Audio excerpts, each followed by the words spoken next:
Autumn, 1944. A wooded ridge somewhere on the Western Front. In a well-dug position among the trees crouches a German soldier who has seen more war than most men could survive. He is a veteran of the Eastern Front, a man who lived through the frozen hell of Russia, who endured artillery barrages that went on for hours, who has learned, the hard way, every sound a battlefield can make. He knows the whistle of an incoming shell and the half-second it gives him to drop. He knows the walking thunder of a bombardment creeping closer, gun by gun. He is not a frightened conscript. He is a professional, and he believes there is nothing left on a battlefield that can surprise him. Then, without a single note of warning, no whistle, no ranging shot, no creeping line of explosions marching toward him, the entire world around him detonates at once. This is not the story of the American rifle, or the Sherman tank, or the fighter bombers screaming out of the sky. This is the story of the weapon that hardened German veterans, men who had faced the worst the war could offer, came to fear above all others. And the strange thing about it is that it was not a wonder weapon at all. It was mathematics, coordination, and an almost unlimited supply of steel. The question at the heart of this story is a haunting one. Why would a soldier who had survived Stalingrad, who had faced Soviet artillery, German artillery, the massed guns of the largest land war in human history, come to fear American artillery more than any tank, any plane, any weapon he had ever met? To understand that fear, you first have to understand the contempt that came before it. When the German army first sized up the Americans, it was not impressed. In the eyes of the German professional soldier, steeped in a centuries-old military tradition, the Americans fought like amateurs. Their infantry, the Germans observed, did not behave the way real soldiers were supposed to. When a German position opened fire on an advancing American unit, the German defenders braced for the expected response, the aggressive flanking attack, the bold rush, the small unit initiative that their own doctrine prized above almost everything. The German soldier was trained to close with his enemy, to solve the problem of a strong point with courage and maneuver and cold steel. The Americans, more often than not, did none of that. They would take fire, and they would stop. They would go to ground, take cover, and simply wait. To German officers watching in the early days, this looked like timidity, proof that the American infantryman had no stomach for the real, close-in fight. He was afraid, they concluded, to come to grips with a proper soldier. He hid behind his machines. It was, in the German mind, further evidence that the United States was not a warrior nation at all, just a rich one. A country of factories and salesmen playing at war, leaning on its material because it lacked the spirit to fight man to man. That contempt lasted right up until the moment the American infantryman went to ground and got on his radio. Because what looked like hesitation was not hesitation. It was a phone call. And the thing on the other end of that phone call was about to redefine what the word firepower meant. Zoom in on that radio, because it is the real heart of this story. When an American unit hit resistance, the man who mattered most was often not the rifleman, but the forward observer. A soldier whose entire job was to see the enemy and speak to the guns. He carried a radio, and through it, he could reach back to something the German army simply did not have in the same form: a fire direction center. This was the American innovation that changed everything. It was a command post where trained men with maps and slide rules and telephones could take a single request from a single observer and, in a matter of minutes, bring the guns of many separate artillery battalions to bear on one point on the earth, all at once, all calculated, all coordinated. Most armies of the war fired their artillery battery by battery, gun by gun, each unit largely working its own problem. The Americans had learned to fuse them together into one enormous, flexible fist. A lone observer, looking at a single German strongpoint, could call down not the dozen shells of one battery, but the massed fire of dozens of guns, drawn from units spread across miles of front, converging on his target in a single, crushing blow. The German who had shrugged off American reliance on machines had not yet understood what those machines, wired together by radio and mathematics, could actually do. And then, there was the detail that gave the whole thing its special terror: timing. The Americans developed a technique they called time on target. The principle was as simple as it was merciless. Normally, when many guns at different distances fire at the same target, their shells arrive one after another, spread out over seconds. And those first few explosions are a warning, giving anyone in the open a precious moment to dive for cover, to reach a foxhole, to press into the earth. Time on target erased that mercy. The gunners calculated the flight time of every shell from every gun, and then fired each one at a precisely staggered moment, so that shells launched from miles apart would all strike the same spot in the very same instant. There was no first explosion to warn you. There was no whistle to drop to. The first thing you knew of the barrage was the barrage itself, the entire weight of dozens of guns arriving on top of you in a single, annihilating heartbeat. Now go back to that Eastern Front veteran on the wooded ridge and understand what happened to him. He had built his survival on a lifetime of reading the sounds of incoming fire. Time on target took away the sounds. One moment, the forest was quiet. The next, it ceased to exist. There was no warning to react to, no ranging shots to flee from, nothing his hard-won instincts could grab onto. The bombardment did not approach. It simply appeared, everywhere, at once. For a man whose entire experience of war had taught him that you could always hear death coming, this was something new and deeply unnerving. Death had stopped announcing itself. And there was one more piece, saved for the coldest days of the war, that made the American guns more terrible still.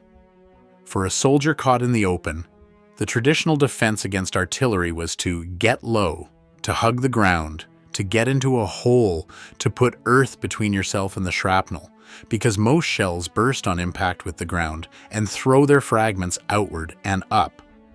The Americans took even that away.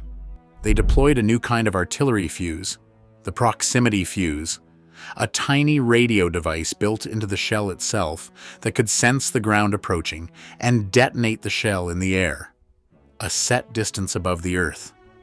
Instead of bursting on the dirt, the shell exploded overhead, raining fragments straight down into the foxholes and depressions where men had learned to shelter. The old wisdom, get down, get low, get into a hole, suddenly offered far less protection, because now the killing came from above. This weapon was so valuable and so secret that for a long time it was held back from use over land for fear that a dud might fall into enemy hands and be copied. It was finally unleashed in its full fury in the winter of 1944, in the frozen forests of the Ardennes, the very battle where Germany threw its last reserves into one desperate offensive. There, against German troops advancing and massing in the open, American gunners fired airbursts that turned exposed formations into killing grounds. Men who had gone to ground, expecting the old rules, found no safety in the earth. The proximity fuse arrived at the worst possible moment for the German attacker, and it helped ensure that his final gamble was met not just by defenders, but by a curtain of steel bursting in the sky above his head. Now pull back and look at the philosophy behind all of it, because the guns were only the expression of something deeper. The German way of war spent lives to save material. It asked the individual soldier to be a bold, aggressive warrior and treated him, in the end, as expendable in pursuit of the mission. The American way of war inverted that completely. It was willing to spend almost unlimited material, shells, steel, explosives in order to save the life of the individual soldier. Why send a squad of riflemen to charge a machine gun nest and lose men doing it when you could flatten the entire position from miles away and let your infantry walk up to a smoking crater? Why risk flesh when you had steel to burn? To the German officer, raised to see courage and maneuver as the highest expression of soldiering, this looked at first like cheating, like an enemy who refused to fight fair, who answered a rifleman's fight with an industrialist's calculation. He was not entirely wrong. It was a kind of calculation. The Americans had done the arithmetic and decided that 1,000 artillery shells were a cheap price to pay for a dozen of their own men's lives, because behind those 1,000 shells stood a nation that could produce 1,000 more, and 10,000 after that, and deliver them across an ocean without ever seeming to run low. This is where the contempt finally curdled into fear. Because the German soldier, especially by the later years of the war, was fighting at the end of a broken and starving supply line. He counted his own artillery shells. His guns were rationed, his stocks were thin, and every round he fired was one he might not get back. And across the line from him was an enemy who fired as though ammunition were water, who would spend an entire battery's worth of shells to erase a single machine gun and think nothing of it. The German gunner, husbanding his precious rounds, watched the Americans conduct barrages of a scale and extravagance that seemed to belong to another universe of war. It was not just that the American guns were well coordinated. It was that they never, ever seemed to run out. Consider the American on the other end of that fear, because he was not what the Germans imagined either. The forward observer was often a young lieutenant or sergeant lying in the mud at the very front, sometimes ahead of it, with a map, a pair of binoculars, and a radio. He was not carrying a bigger gun than the German. He was not braver in the simple, chest-forward way the German doctrine prized. What he had was a voice and a network. He would spot a German position, a machine gun in a farmhouse, a company forming up behind a tree line, a tank idling in a hollow, and he would speak a short string of numbers into his radio.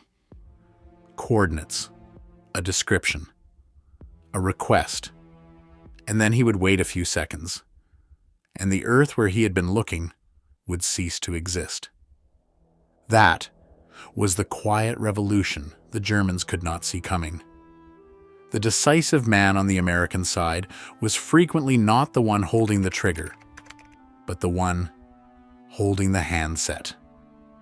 The power on that battlefield had shifted from the muscle of the soldier to the reach of the system behind him, and a single well-placed observer plugged into that system could bring more destructive force to bear in 5 minutes than a whole battalion of infantry could in a day of fighting. The German veteran, scanning the tree line for the enemy soldiers he expected to charge him, was looking in the wrong place. The man who would kill him was lying still in the distance, murmuring numbers into a radio, and the death he called down would arrive from miles behind, all at once, without a sound. It was a new kind of soldier for a new kind of war, and it took the German army far too long, and far too many buried men, to understand what it was truly facing. The reckoning came in the enemy's own words. When German prisoners were interrogated, and when German officers wrote up their assessments of the fighting in the West, the same conclusion appeared again and again, with a kind of grim consistency. Of everything the Americans brought to the battlefield, the tanks they had once mocked, the infantry they had once dismissed, the fighter bombers they had learned to dread, it was the artillery that they feared most. Not because any single American gun was better than a German one. Man for man, gun for gun, the Germans often rated their own weapons and their own gunners as fine as any in the world. It was the system that broke them. The speed of it, the coordination of it, the sheer, bottomless volume of it, the way an entire storm of steel could fall out of a clear sky, without warning, summoned by one man with a radio, and simply delete a position from the map. Picture that Eastern Front veteran one more time in the days after his ridge was torn apart around him. He had survived the Soviets. He had survived the worst of Russia.